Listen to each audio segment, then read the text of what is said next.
oponenti klātesošie. Es esmu apstiprinošās grupas trešā runātāja. Mēs pārstāvam rezolūciju, ka korupcija apdraud medicīnas pakalpojumu kvalitāti Latvijā. Debašu laikā mums arī radās 2 strīdpunkti. Un pirmais no tiem ir, vai korupcija pasliktina ārstu kvalitāti. Mūsu komandas trešais arguments ir, ka korupcija pazemina ārstu kvalitātes līmeni Latvijā, ko arī paskaidroja mūsu komandas pirmā runātāja. Un oponenta atspēkojums bija, ka viņi neredz, ka ārstu aizbraukšana pazemina kvalitāti. Taču, ja ārsti aizbrauc, kuri nav korumpēti, jo viņi nav apmierināti ar šo zemo atalgojumu, tad tas nozīmē to, ka Latvijā paliek tie ārsti, kas ir korumpēti, un tas, protams, arī attiecās uz korupciju.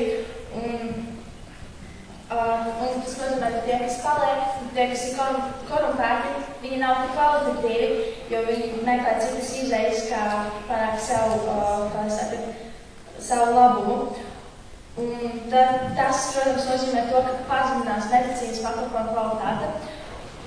Un, protams, arī kukuļu došana pazemina medicīnas kvalitāti, jo jautājumā, vai visi ārsti ir korumpēti, tikai atbildēts noliedzoši, bet taču tie, kas ir korumpēti, viņi saņem šos nodokļus, un tas arī rāda iztrūkumu budžetā, ko mēs minējām arī pirmajā argumentā.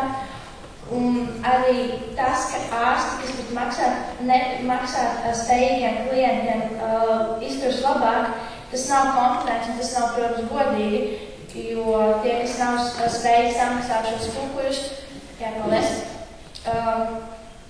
viņi, protams, saņem sliktāku medicīnas kvalitāti, un tādēļ, ka sniegtais ārstu pakalpojums nav kopēji kvalitatīvs.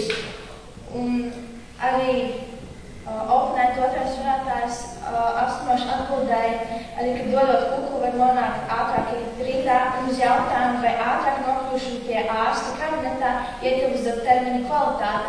Tas nozīmē, ja pacients uzpērk ārstu, tas skaitās kā korupcija, un tas arī pazemina kvalitāti Latvijā. Un mūsu otrais strīdpunkts ir, vai budžeta iztrūkums ir saistīts ar korupciju. Un tas bija arī minēts mūsu pirmajā argumentā, ka korupcijas dēļ valstī rodas zaudējumi budžetā un medicīnas nozarē tiek atklāts mazāks finansējums. Taču oponenta komanda atspēkojumā minēja, ka tā neskaitās korupcija, tas ir saistīts, tas ir saistīts ar valsts problēmām un ir jānovērš cēloņi, nevis sekas, taču, ja sekas ir jau radītas, jā, protams, cēloņi ir jānovērš, bet ja sekas jau ir radītas, tas nozīmē, ka arī sekas ir jānovērš, ka šajā gadījumā ir korupcija. Un, jā, protams, ir arī nepietiekams valsts finansējums, taču tas ir arī korupcijas dēļ, jo, protams, kukuļu ņemšana pasliktina šo kvalitāti, kā es arī minēju pirmajā strīdpunktā un mūsu debatu laikā mūsu argumentos. Un, uz jautājumu, vai korupcija nav arī cēlonis budžeta iztrūkumam, atbildēt, ka tas nav būtiski, taču, kā mūsu komandas otrā runātāja minēja par to, ka šo finansējums veselības ministrei samazinās par 13 miljoniem, tas tomēr uzskatāms, ka tas ir būtiski. Tie nav 100 labi, tie 13 miljoni, un es domāju, ka dažām slimnīcām Latvijā tas ir ļoti svarīgi. Un tas, protams, arī norāda uz to, ka medicīnas kvalitāte pazeminās. Un oponenta otrais runātājs jautājuma daļā apstiprinoši atbildēja, ka dodot kuklu netiek maksāts nodoklis. Tad mūsu arguments tieši apstiprinās, jo nauda netiek iemaksāta valsts kasē, un tas ir rada iztrūkumu.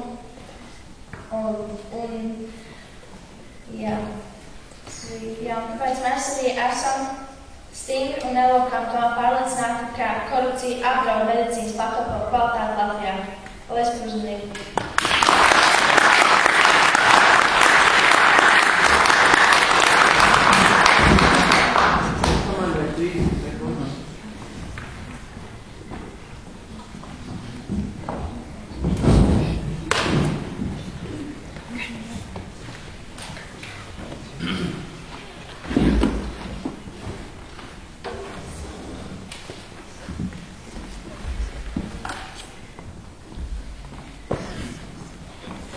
Cienījamie klātesošie. Esmu novērošās komandas 3. runātājs un šodien pārstāvu rezolūciju korupcija neapdraud Latvijas medicīnas pakalpojumus. Jau pašā ievadā, lai visiem būtu skaidrs, vēlos pateikt dažus vārdus. Mūsu komanda, mēs nekādā gadījumā nevēlamies apgalvot, ka korupcija Latvijā nepastāv. Mēs nevēlamies apgalvot, ka korupcija ir pozitīva parādība. Mūsu oponente, gluži pareizi teica, ir jācīnās arī ar sakām.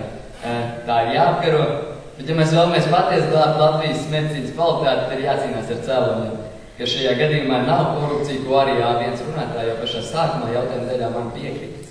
Kā arī mēs šīs debatas gaitā centāmies koncentrēties uz tieši šo atslēgas vārdu kvalitāti, nevis izmantojam, atvainojos, varbūt mazliet spekulatīvas liecības, kas konkrēti neparāda kvalitātes zudumu. Tad, ķersimies pie lietas. Mūsu komandas pirmais izvirzītais strīdspunkts. Papildus atalgojums ir vai nav draudz medicīnas kvalitātei. Atkal atsaukšos jautājumu daļu, ka jau pats pašā pirmajā jautājumā viens runātāji piekrita, ka papildus atalgojums pozitīvi ietekmē darba kvalitāti tādā veidā, mazliet tomēr mums jau piekrītot.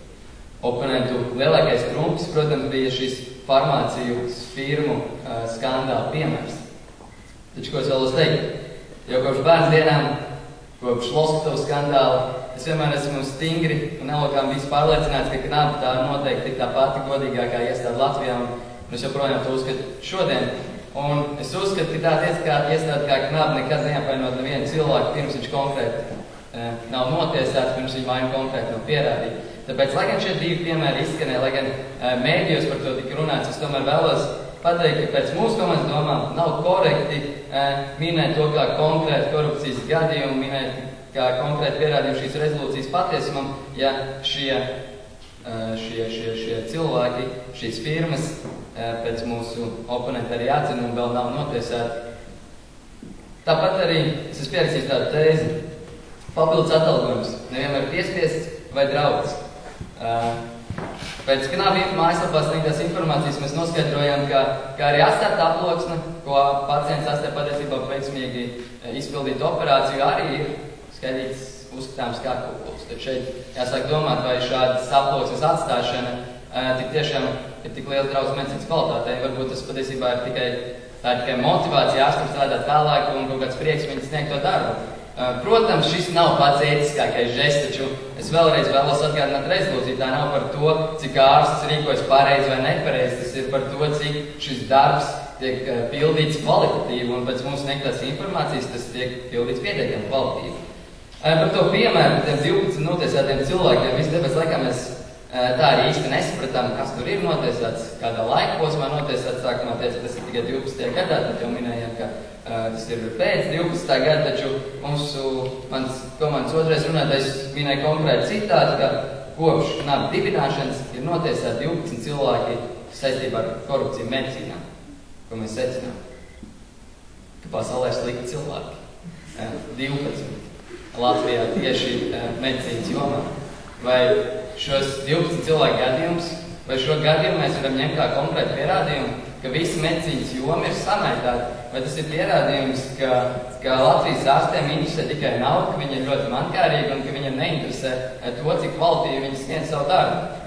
Es ceru, ka nē, citādi jau nav vērts šeit debatēt, nav vērts jauniešiem iestāties par godīgumu un vispār kaut kāda vērtības sistēma pasaulē ir sabrukusi. Es vēlos vēl pievērsties viņu trešajam argumentam, ka daudz ārsti izbrauc, jo viņam šeit nav pienācīgs atalgojums. Domāsim, loģiski izbrauc arī inženieri, izbrauc arī skolotāji, un šajās jomas nav novērota korupcija. Līdz ar to ir jādomā nevis par sekām, ir jādomā par cēloņiem. Un šeit ir tāda maza metafora. Aicinu šobrīd visi iedomāties mazdārziņu, kurš ir aizaucis ar nezālēm, ko mēs darīsim, vai mēs griezīsim galotnes, vai mēs rausim nezāles ar saknēm. Griezīsim galotnes, man ļoti žēl tās ataugs. Ja mēs gribam patiesi glābt šo Latvijas medicīnu, mums ir jādomā dziļāk. Jāskatās, kas ir patiesie cēloņi, kāpēc ir šīs problēmas. Tā ir izglītības kvalitāte, ārsta atalgojums, pieejamais finansējums un vide. Līdz ar to vēl pēdējo reizi aicinu, domāsim dziļāk, un mūsu komanda joprojām ir stingri un nelokam pārliecināti, ka korupcija neapdraud Latvijas medicīnas pakalpojumu kvalitāti.